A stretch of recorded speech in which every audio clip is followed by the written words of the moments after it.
What's going on, guys, and welcome back. So President Biden, he is hitting the ball back into Congress's court regarding that fourth stimulus check. We also know Senator Joe Manchin is opposed to President Biden's $2.25 trillion infrastructure package at this time. The IRS says that your unemployment income refunds can actually be seized and garnished. We know President Biden did initially give Republicans until Tuesday night. That was last night. He gave them until Tuesday night to present their infrastructure proposal. However, Republicans didn't make that deadline, and as of shooting this video today, they still have not proposed their new offer. And although House Republicans have proposed a $400 billion transportation bill, some say that this is not the likely option at this time. This is more of a backup plan to President Biden's $4.1 trillion package. And we know Senate Republican Shelley Moore Capito says there's a 50-50 chance that they will strike a deal on infrastructure. So, as always, if you enjoyed these videos, could you do me a favor and hit that thumbs up button? Now, as I have said multiple times over the past few weeks, the talks are just heating up. And they're going to get more and more intense as we get a little bit closer to that finish line, wherever that finish line may be. So, right now, what I can tell you is the next couple of weeks will be pivotal in this entire process. Now, this is what Senator Capito had to say today. She said, and I quote, "The next 2 weeks will probably be the critical time spot, but right now it is hard for me to see July 4th as an end date." Now, I bring this up because everyone keeps on talking about July 4th. What is the purpose behind that? Here's what we know. The 4th of July is the time when all of Congress is going to go on recess. They're going to go on recess. We know that. And then they'll come back and they'll be in session for a few weeks. And then they'll go back on recess again for the entire month of August. So this is just Senator Capito, and Senator Capito is the leading GOP negotiator for this infrastructure package. So that's the reason why hearing what she has to say is crucial, because she says it's 50-50 chance that they'll come to some type of agreement. So if she says it's 50-50, chances are, I think it's going to be a little bit higher than that, but she says it's currently 50-50. So we'll just believe what she has to say. Now, here's the reason why I think she is saying that it is hard for her to believe July 4th is going to be an end date. And that is because July 4th is 46 days away. Okay? Now, here's what we do know. What we know right now is that a lot of Democrats and Republicans feel that they cannot come to an agreement because Republicans want it at under $600 to $800 billion. We'll just say $800 billion because, well, they haven't even given us a proposal yet. And we'll just say Democrats, they want it over $2 trillion. Well, that's such a big gap. And that's where some experts say it's just too far. It's just too wide. They don't feel there's any way to get this through a bipartisan deal.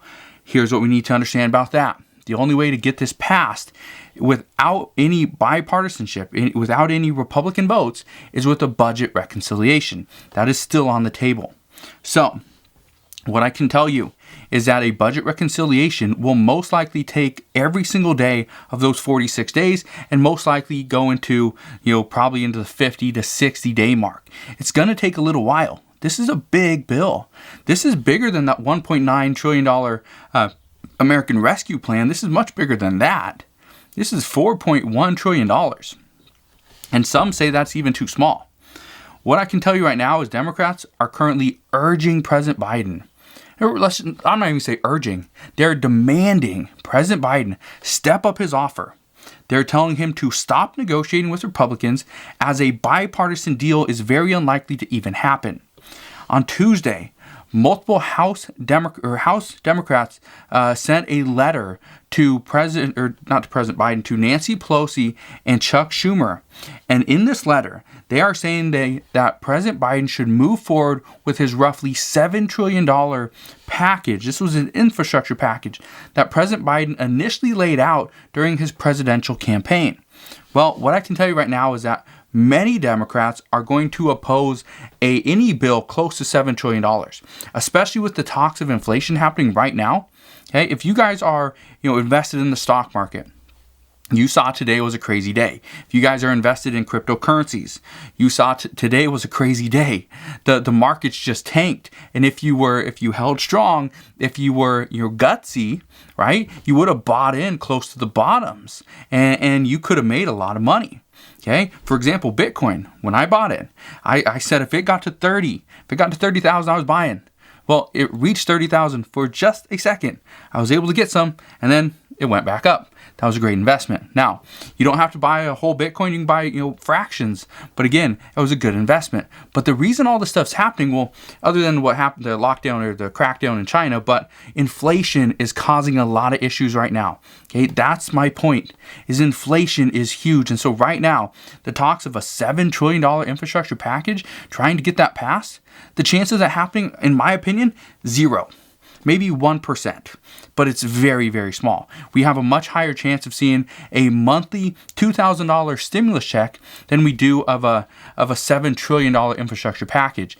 And just so you know, if this pandemic were to last for another year, let's say a couple years, the $7 trillion would be entirely spent on a $2,000 stimulus check if that was going out monthly.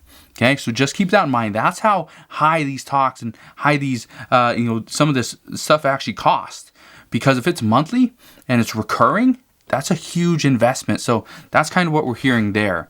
This group also went on to say, and I quote, "The legislation should be passed as rapidly as possible, preferably as a single, ambitious package combining physical and social investments hand in hand." So instead of splitting up the $2.25 trillion package and that $1.8 trillion package, let's just put those two together and let's pass this all-inclusive $7 trillion stimulus or infrastructure package.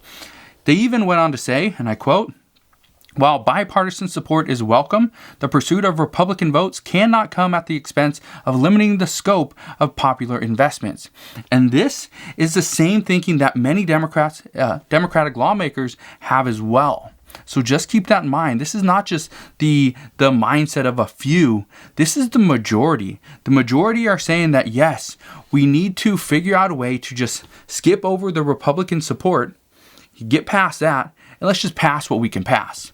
Some say that right now it makes absolutely no sense to limit investments needed when the economy and the American people are still struggling. And this is the reason why I keep bringing up, stimulus checks, unemployment benefits, the child tax credits, any talks regarding Social Security, is because these are the people that are hurting. Parents need help. Well, their help is coming. Their help is coming on July 15th, according to the IRS. That's going to come through the child tax credit. Stimulus checks. The people that do not have children, how are they going to get any relief? Well, they won't. They won't outside of unemployment benefits, but if you live in one of those 22 states that's currently going to cancel your unemployment benefits come the middle to end of June, then you don't have the child tax credit, you don't have any unemployment benefits, you're pretty much screwed. And so that's where lawmakers are saying, that's where we need an additional stimulus check. Let's provide an additional stimulus check to those that won't have any other resource other than trying to go find a job. And in some cities, in some of these economies, it's going to be difficult. It will be almost impossible for some people to go and get a job, especially when they've been out of work for an entire year. And the jobs that currently are hiring are mostly restaurant and fast food places. That's what we're seeing.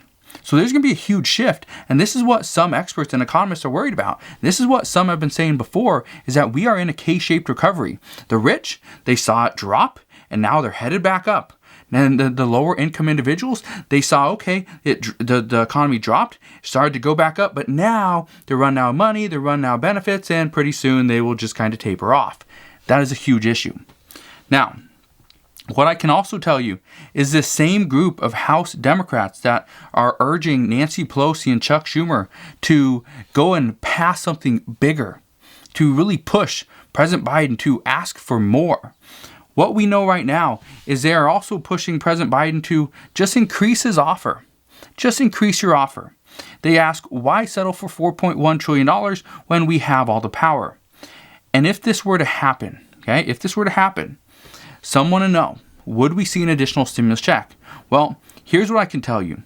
Reports indicate that members of Congress initially put all the pressure on President Biden. and Chuck Schumer has been doing this, Senator Warren has been doing this for a while as well, is they're putting pressure on President Biden. They're pretty much poking the bear, telling me, you have the power to cancel student debt. You got the power, cancel student debt every single day. I remember on, what was it, the 15th? I think it was May 15th, so just a few days ago. Every few hours, I think it was Chuck Schumer, kept saying something about cancel student debt, cancel student debt. You know how annoying that would be? But that's what we're hearing, is that initially, originally a lot of these members of Congress were just pressuring President Biden to support or reject the fourth stimulus check. Well, the reports indicate that President Biden, all he said was, well, we're going to leave it up to Congress. President Biden just kind of hit that ball back into Congress's court and left it up to them. And now what I can tell you is most likely we will see Congress do the exact same thing. They'll say, oh, well, President Biden, we're just following his plan, so let's just see what he decides to do with that fourth stimulus check. Maybe he wants to do one, maybe not, but we will see. That's my expectation. Now, we don't have any word on that yet, but that's my expectation, is Congress is just going to hit that ball back into President Biden's court and see what happens. Again, if it just keeps going back and forth, what I can tell you is, and they'll just keep going back and forth. They've done this before. They'll continue to do it again. All this is just a delay tactic.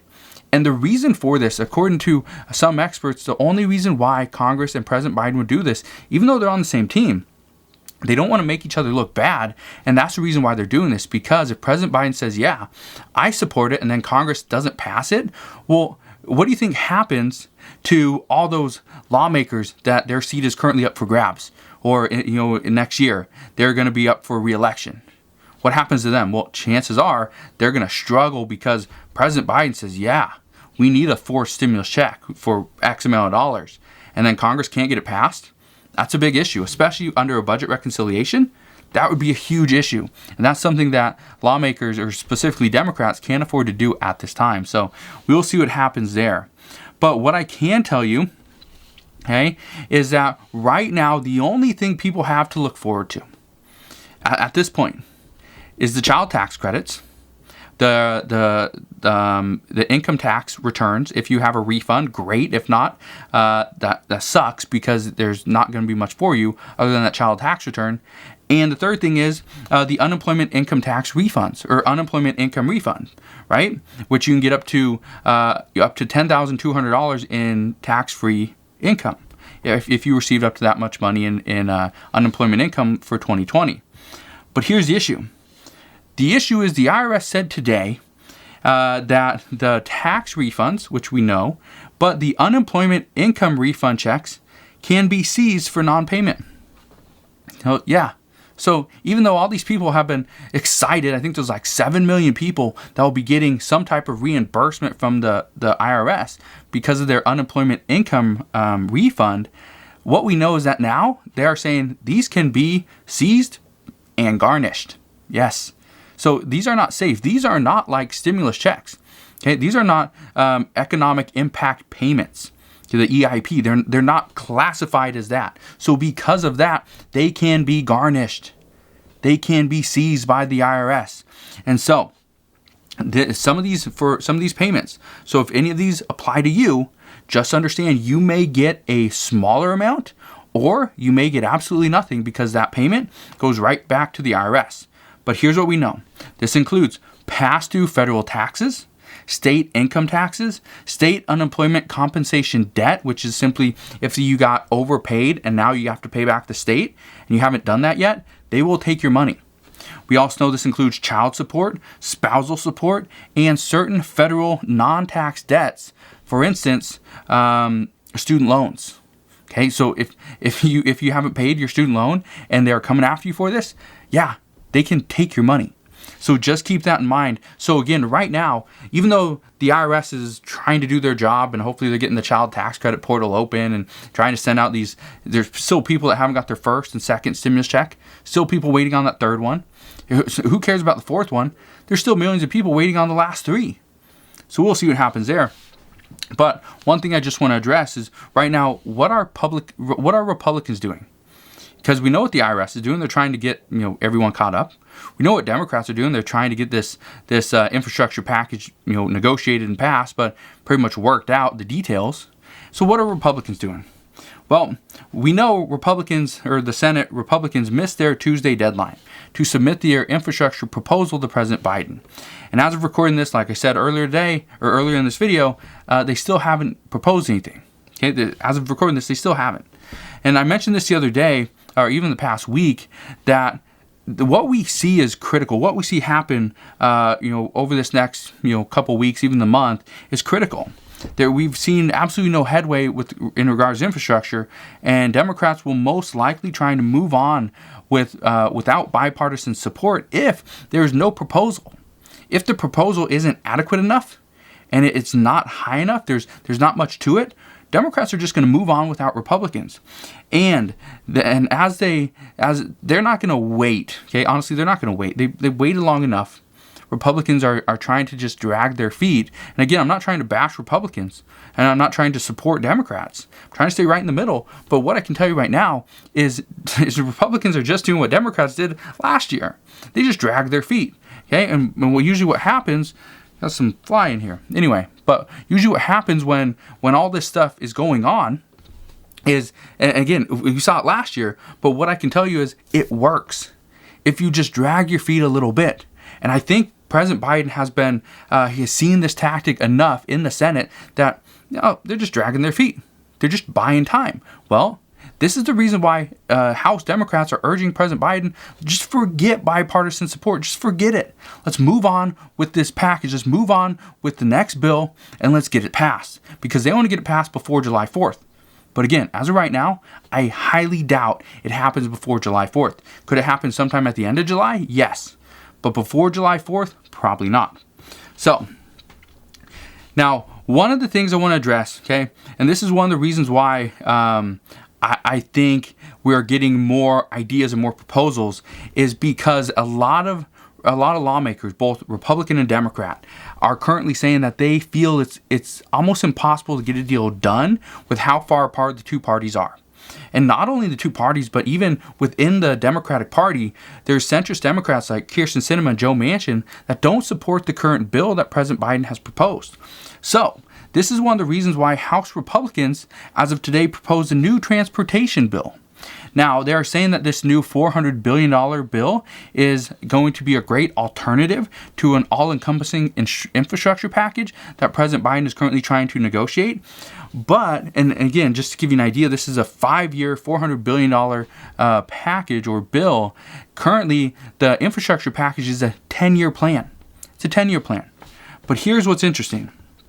Okay, and this is something that Representative Sam Graves out of Missouri said today, and I quote, "Our bill focuses on the core infrastructure that helps move people and goods through our communities every single day, cuts red tape that holds up project construction, and gets resources into the hands of our states and locals with as few strings attached as possible." And now you're probably thinking, okay, well, why would House Republicans propose a bill when the Senate Republicans are working on a new proposal right now? Here's what you need to understand. The Senate Republicans, the GOP, is trying to work on a bigger infrastructure package that also includes a 5G and things like that. This is just a transportation bill. Now, the key to this entire thing is this transportation bill is one that is already in place. This is already in place. This is currently being utilized. This is not a new bill, okay? It's honestly not a new bill. This is a reauthorization of an old bill that currently expires on September 30th, 2021. So right now, the chances of something like this passing are very high if and only if the infrastructure package just breaks down completely, okay? So just keep that in mind, but as we get more information there, I promise I will fill you in on all those details. But in other important news, what we do know is the House passed a bill today to form the 9/11 style commission for the January 6th riot. This bill passed the House with a vote of 252 to 175, which means there was actually 35 Republicans that voted in favor of this, even though House Minority Leader Kevin McCarthy opposed this. But now this bill will head to the Senate, where it needs at least 10 Republican votes in order to pass. Again, this is not going to go to a budget reconciliation because this has nothing to do with the federal budget. So this actually has to get 10 Republican votes. Unless we see there's a filibuster reform, which as of right now, there's discussions, but there's nothing really moving forward along those lines. So as we know more regarding this, I promise I will fill you in on all these details as well. Just want to thank you guys for watching. Hopefully you have a wonderful rest of your day. Consider subscribing so I can continue to keep you updated on everything that's going on, and I'll see you guys on the next one.